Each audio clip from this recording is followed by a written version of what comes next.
मुझे बीपी की प्रॉब्लम थी 5-7 साल से, काफ़ी रहता था, लेकिन मैंने कई जगहों से दवाई ली, मुझे कोई असर नहीं हुआ, मेरा बीपी नॉर्मल नहीं हुआ।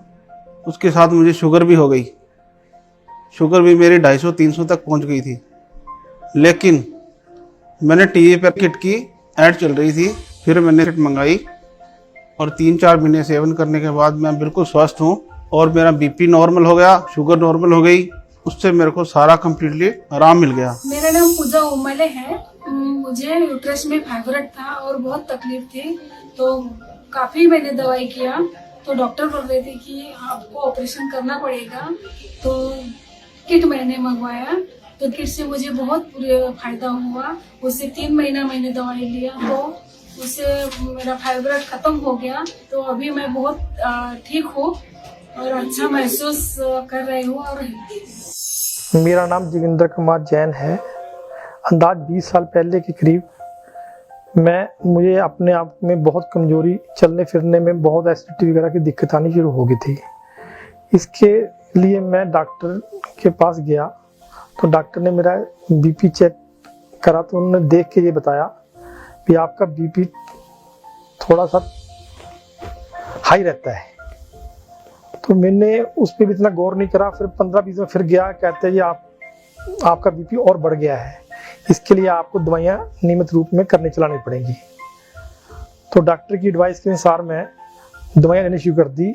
डॉक्टर ने ये भी कहा अगर आपने दवाइयाँ शुरू कर ली तो आपको ताजन की दवाइयाँ खानी पड़ेंगी। ठीक है, मरता क्या ना करता, तो मैंने दवाइयाँ लेनी शुरू कर दी। तो अंदाज 5 साल के बाद मुझे फिर थोड़ी सी प्रॉब्लम, कमजोरी की हुई और साथ में मुझे फ्रोजन शोल्डर की भी दिक्कत आई।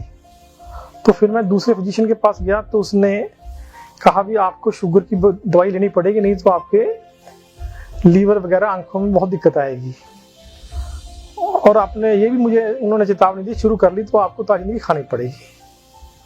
तो डॉक्टर की राय के अनुसार मैंने दवाइयाँ शुरू कर दी। एक दिन अखबार में मैंने आचार्य मनीष जी का विज्ञापन पढ़ा, तो कुछ मैंने टीवी के अंदर इनके एपिसोड भी देखे, जिसके अंदर मुझे ये समझ में आया ये बीमारियों का जड़ से ही इलाज करते हैं, जड़ से ही ख़त्म करते हैं। कुछ मैं इनकी बातों से प्रभावित हुआ, तो फिर मैं इनका एड्रेस पर, चंडीगढ़ के जो क्लिनिक का एड्रेस लेकर के मैं वहाँ पहुँचा। तो उन्होंने मेरी बीमारी को बड़ा ध्यान से सुना। तो उन्होंने ये कहा जो आप दवाइयाँ ले रहे हैं, ये तो दवाइयाँ सिर्फ दबाने की हैं, जड़ से खत्म करने की नहीं है, ये तो आपको लेनी पड़ेंगी। अगर हमारी ये आज भी दवाइयाँ शुरू कर देते हैं तो आपको ये दवाइयाँ आपकी शायद बंद हो जाएंगी बिल्कुल। तो मैंने दवाइयाँ शुरू कर दी उनकी एडवाइस के अनुसार। तो मैंने 2-3 महीने बाद टेस्ट कराया, मेरा बीपी नॉर्मल आ गया था। दवाइयाँ मैं लेता रहा, तो उसके 1 महीना फिर टेस्ट कराया, मेरी शुगर भी कंट्रोल में आ गई।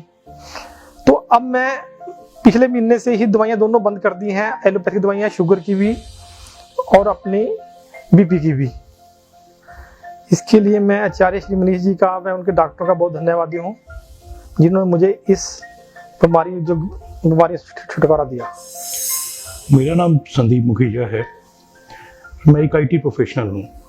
So being an IT professional मेरी एक सिटिंग जॉब है। अब इतने साल से सिटिंग जॉब के बाद मुझे ऐसा महसूस हुआ कि मेरा वजन काफ़ी बढ़ता जा रहा है। हमारे लाइफस्टाइल भी ऐसे हैं कि हम एक्सरसाइज नहीं कर पाते, वॉकिंग नहीं कर पाते, जॉब भी हेक्टिक होती है, स्ट्रेसफुल होती है। तो हमारा मतलब काफ़ी समय से वजन बढ़ता हुआ महसूस हुआ। नॉर्मल आम बीमारियां अक्सर रहती थी, जैसे गैस बनना या तेजाब बनना। सो जैसे हम लोग सब से नज़रअंदाज करते हैं, वैसे ही मैंने भी इसे नज़रअंदाज किया। लेकिन धीरे धीरे बढ़ते बढ़ते हुआ क्या है कि मेरे को तकलीफ ज़्यादा होने लग गई। तो जब मैंने चेकअप करवाया तो मुझे रिपोर्ट्स में ऐसा पता लगा कि अपेंडिक्स हो गया है।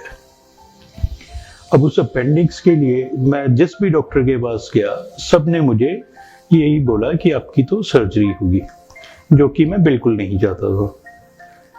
सो बहुत परेशान हुए। फिर अचानक एक दिन टीवी पे आचार्य श्री मनीष जी का प्रोग्राम देखा, जो कि दिव्य किट के बारे में था। वो देख के मुझे ऐसा महसूस हुआ कि शायद यहाँ से कुछ हमें सोल्यूशन मिले, क्योंकि वो हमेशा उन्होंने यही बोला कि आप दिव्य किट के प्रयोग से आप सर्जरी से बच सकते हैं। सो इसी सिलसिले में मैंने टीवी पे नंबर देख के मैंने फ़ोन मिलाया और मेरी उनसे बात हुई। उन्होंने मुझे बताया कि आप 3 या 4 महीने ये उपयोग कीजिए किट, और उससे आपकी समस्या का हल हो जाएगा। सो अभी मैं 3 महीने से मैंने किट का इस्तेमाल किया है और 3 महीने में ही जो मुझे इफेक्ट्स दिखे हैं, मैंने इनफैक्ट अपने टेस्ट भी कराए, तो जो मेरी रिपोर्ट्स आई हैं मोरलेस रिपोर्ट्स में भी सब कुछ क्लियर है और मुझे खुद को भी अच्छा महसूस हो रहा है। तो मैं एक बहुत तहे दिल से धन्यवाद करना चाहूँगा आचार्य श्री मनीष जी का, जिन्होंने एक ऐसी एक औषधि बनाई है किट के रूप में, जो कि हमें एक आम आदमी को सर्जरी से बचा रही है। तो इसलिए मैं थैंक यू करना चाहूँगा आचार्य श्री मनीष जी। मेरा नाम सतजोत कौर है ਤੇ ਮੈਂ ਖਰੜ ਰਹਿਣ ਵਾਲੀ ਹਾਂ। ਐਕਚੁਅਲੀ ਮੇਰੇ ਫਾਦਰ ਨੂੰ ਲਾਸਟ ਈਅਰ ਬਹੁਤ ਜ਼ਿਆਦਾ ਸਵੀਅਰ ਪੇਨ ਹੋਈ ਸੀਗੀ ਤੇ ਉਹ ਟੋਟਲੀ ਬੈਂਡੀ ਹੋ ਗਏ ਸੀ, ਆਪ ਚੱਲ ਨਹੀਂ ਸੀ ਪਾ ਰਹੇ। ਤੇ ਫਿਰ ਅਸੀਂ ਇੱਥੇ ਸੈਕਟਰ 44C ਆਪਣਾ ਜੀਣਾ ਸਿੱਖੋ ਲਾਈਫ ਕੇਅਰ ਤੇ ਆਏ ਸੀ ਤੇ ਫਿਰ ਇੱਥੇ ਡਾਕਟਰ ਕੰਸਲਟ ਕੀਤਾ ਤੇ ਫਿਰ ਉਹਨਾਂ ਨੇ ਸਾਨੂੰ ਰੈਫਰ ਕੀਤਾ ਕਿ ਤੁਸੀਂ ਅਲਟਰਾਸਾਊਂਡ ਕਰਵਾਓ। ਤੇ ਅਸੀਂ ਅਲਟਰਾਸਾਊਂਡ ਕਰਵਾਇਆ ਤੇ ਫਿਰ ਉਹਦੇ ਵਿੱਚ ਪ੍ਰੋਸਟੇਟ ਦਾ ਕਲੀਅਰ ਹੋਇਆ ਸੀ। ਫਿਰ ਬਹੁਤ ਜ਼ਿਆਦਾ ਇਹਨਾਂ ਨੂੰ ਪ੍ਰੋਬਲਮ ਸੀ, ਜਿੱਦਾਂ ਯੂਰਿਨ ਪਾਸ ਆਊਟ ਪ੍ਰੋਪਰਲੀ ਨਹੀਂ ਸੀ ਹੁੰਦਾ ਤੇ ਜਿਵੇਂ ਯੂਰਿਨ ਜਿੰਨਾ ਬਾਹਰ ਆਉਣਾ ਚਾਹੀਦਾ ਸੀ ਉਹਨਾਂ ਅੰਦਰ ਰਹਿੰਦਾ ਸੀ। ਤੇ ਇਹਨਾਂ ਦਾ ਗ੍ਰੇਡ 4 ਤੱਕ ਪਹੁੰਚਿਆ ਹੋਇਆ ਸੀ ਪ੍ਰੋਸਟੇਟ ਦਾ, ਜੋ ਕਿ ਕੈਂਸਰ ਅੱਗੇ ਮਤਲਬ ਕਿ ਆਲਮੋਸਟ ਕੈਂਸਰ ਹੀ ਹੋਇਆ ਸੀ ਇਹਨਾਂ ਨੂੰ। ਤੇ ਫਿਰ ਇਹਨਾਂ ਦਾ ਲਾਸਟ ਈਅਰ ਤੋਂ ਇੱਥੋਂ ਟ੍ਰੀਟਮੈਂਟ ਚੱਲ ਰਿਹਾ ਤੇ ਸਲੋਲੀ ਆਫਟਰ 3 ਮੰਥਸ ਸਾਨੂੰ ਫਰਕ ਲੱਗਣ ਲੱਗ ਗਿਆ ਸੀ। ਜਦੋਂ 3 ਮੰਥਸ ਮੈਡੀਸਨ ਲੈ ਕੇ ਅਸੀਂ ਅਲਟਰਾਸਾਊਂਡ ਨੈਕਸਟ ਟਾਈਮ ਕਰਵਾਇਆ ਤੇ ਉਸ ਤੋਂ ਬਾਅਦ ਉਹਨਾਂ ਦਾ ਬਹੁਤ ਜ਼ਿਆਦਾ ਇੰਪਰੂਵਮੈਂਟ ਆਈ ਤੇ ਜਿੱਦਾਂ ਉਹ ਸਟ੍ਰੇਟ ਹੀ ਪੈ ਸਕਦੇ ਸੀ ਬੈਡ ਤੇ, ਟਰਨ ਨਹੀਂ ਸੀ ਕਰ ਸਕਦੇ, ਸਲੋਲੀ ਉਹਦੇ 'ਚ ਵੀ ਉਹਨਾਂ ਦਾ ਚੇਂਜ ਆਇਆ। ਉਹਨਾਂ ਦਾ ਇੰਨਾ ਜ਼ਿਆਦਾ ਫਰਕ ਪਿਆ ਕਿ ਉਹਨਾਂ ਦੀ ਐਲੋਪੈਥੀ ਮੈਡੀਸਿਨਸ ਵੀ ਛੁੱਟ ਗਈਆਂ ਤੇ ਨਾਲ ਉਹਨਾਂ ਦੇ ਹਾਰਟ ਦੀ ਇੰਪਰੂਵਮੈਂਟ ਵੀ 50% ਬੈਟਰ ਆਈ ਸਾਨੂੰ ਪਹਿਲਾਂ ਨਾਲੋਂ। ਤੇ ਮੈਂ ਥੈਂਕ ਯੂ ਕਰਨਾ ਚਾਹਾਂਗੀ ਤੁਹਾਡਾ ਬਹੁਤ ਜ਼ਿਆਦਾ ਕਿ ਤੁਸੀਂ ਜਦੋਂ ਮੇਰੇ ਡੈਡ ਦਾ ਵੀ ਟ੍ਰੀਟਮੈਂਟ ਹੋਇਆ ਉਦੋਂ ਤੁਸੀਂ ਬਹੁਤ ਜ਼ਿਆਦਾ ਕੋਆਪਰੇਟ ਕੀਤਾ ਤੇ ਇੰਨੇ ਮੈਂ ਨਾਈਸ ਡਾਕਟਰ ਨਹੀਂ ਦੇਖੇ ਜਿਹੜੇ ਇੰਨਾ ਜ਼ਿਆਦਾ ਕੋਆਪਰੇਟ ਕਰਨ। ਮੇਰੇ ਡੈਡ ਥੋੜਾ ਮੈਡੀਸਨ ਲੈਣ 'ਚ ਵੀ ਪ੍ਰੋਬਲਮ ਜਿਵੇਂ ਹੁੰਦੀ ਸੀ ਉਹਨਾਂ ਨੂੰ, ਬਟ ਇਹਨਾਂ ਨੇ ਇੰਨਾ ਜ਼ਿਆਦਾ ਮੈਨੂੰ ਜਿਵੇਂ ਫਾਦਰ ਨੂੰ ਵੀ ਸਮਝਾਇਆ। ਮੈਂ ਇਹੀ ਸੁਜੈਸਟ ਕਰਾਂਗੀ ਕਿ ਅਗਰ ਕਿਸੇ ਨੂੰ ਵੀ ਪ੍ਰੋਬਲਮ ਹੈ ਤਾਂ ਉਹ ਮੋਸਟਲੀ ਇੱਥੇ